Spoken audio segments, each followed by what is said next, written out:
পারে প্রথমে আপনি কি আমাদের বলবেন যে সুন্নাহ বলতে কি বোঝায়, এর অর্থটা কি, আর সুন্নাহকে কয়টা ভাগে বিভক্ত করা যায়? আলহামদুলিল্লাহ ওয়াসসালাতু ওয়াসসালাম আলা রসুলিল্লাহ ওয়া আলা আলি ওয়াসাবি আজমাইন আম্মা বাদ আউযু বিল্লাহি মিনাশ শাইতানির রাজিম বিসমিল্লাহির রহমানির রহিম রব্বি ইশরাহ লি সাদরি ওয়াইসির লি আমরি ওয়াহলুল উকদাতাম মিন লিসানি ইয়াফকাহু কাওলি।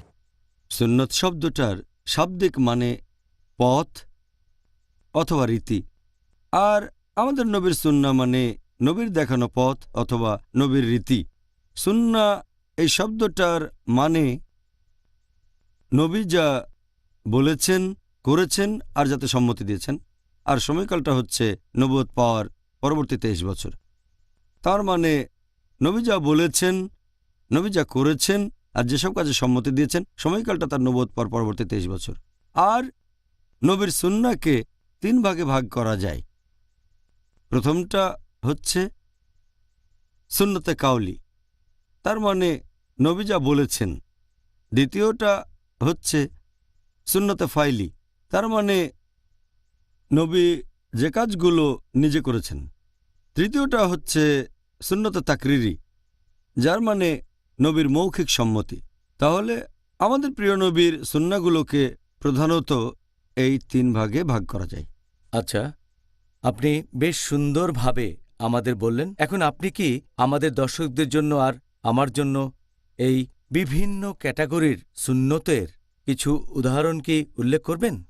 প্রথম টাইপের সুন্নতের কথা যদি বলেন, তার মানে সুন্নতে কাউলি, নবী যা বলেছেন।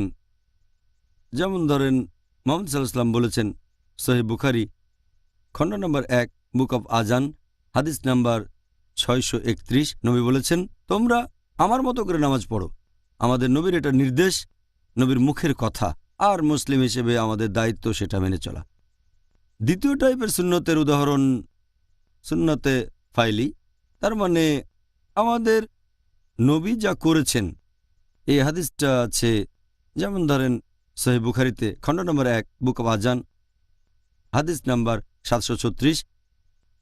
এখানে একজন সাহাবী বর্ণনা দিয়েছেন, যখনই আমি নবীকে নামাজ পড়তে দেখেছি তিনি কাঁধ পর্যন্ত হাত উঠাতেন, আর যখন তাকবীর দিতেন তিনি আবারও একই কাজ করতেন, কাঁধ পর্যন্ত হাত উঠাতেন, তারপর রুকুতে যেতেন।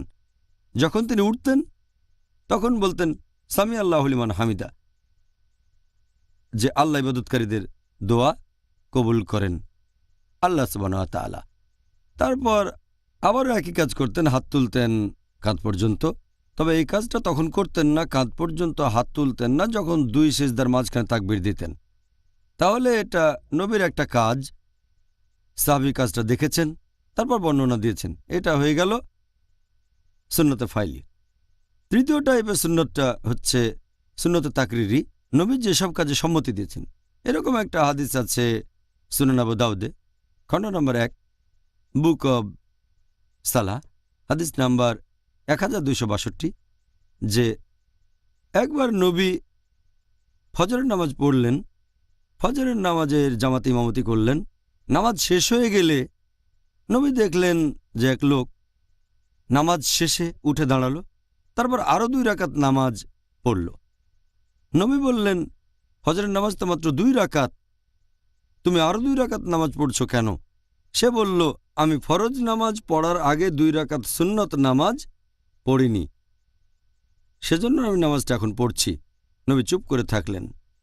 যেহেতু নবী সেখানে চুপ ছিলেন, এর মানে তিনি সম্মতি দিয়েছেন, কারণ কাজটা ভুল হলে নবী হিসেবে তার দায়িত্ব শুধরে দেয়া।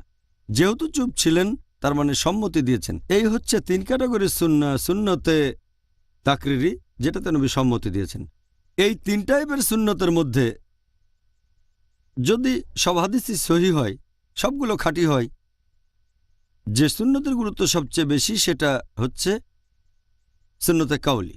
তার মানে আমাদের নবী যা বলেছেন, কারণ সেটাই সবচেয়ে স্পষ্ট। নবী যখন কিছু বলেছেন অথবা যখন কোনো নির্দেশ দিচ্ছেন, তার মানে ইচ্ছে করে কাজটা করেছেন, একটা উদ্দেশ্য আছে, এজন্য এই হাদিসের গুরুত্ব সবচেয়ে বেশি। এর পরেরটা হচ্ছে সুন্নতে ফাইলি, তার মানে নবী যা করেছেন। নবী যা করেছেন সেটা কোনো সাহাবী দেখেছেন, তারপর বর্ণনা দিয়েছেন। তবে এটা এমনও হতে পারে যে নবী বিশেষ কিছু কাজ করেছেন প্রয়োজনের খাতিরে, সেটা হয়তো স্বাভাবিক রীতি না। সেজন্য নবীর বলা কথাগুলোর চেয়ে কাজগুলোর গুরুত্ব কম। কথা বলেছেন সচেতনভাবে, এটাই জেনারেল রুলিং। আর যদি নবীর কথা আর কাজের পার্থক্য দেখা যায়, এমন হলে কথার গুরুত্বই বেশি পাবে, কারণ সেই কাজের পেছনে হয়তো অন্য কোনো যুক্তি ছিল অথবা কোনো উদ্দেশ্য ছিল। যে সেই কাজটা দেখেছে সে হয়তো ব্যাপারটা জানতো না। এরকম বেশ কিছু উদাহরণ আছে, ইনশাল্লাহ আমরা পরে সেগুলো নিয়ে আলোচনা করব। আর তৃতীয় টাইপের সুন্নতটা হচ্ছে সুন্নতে তাকরিরি, নবীর সম্মতি।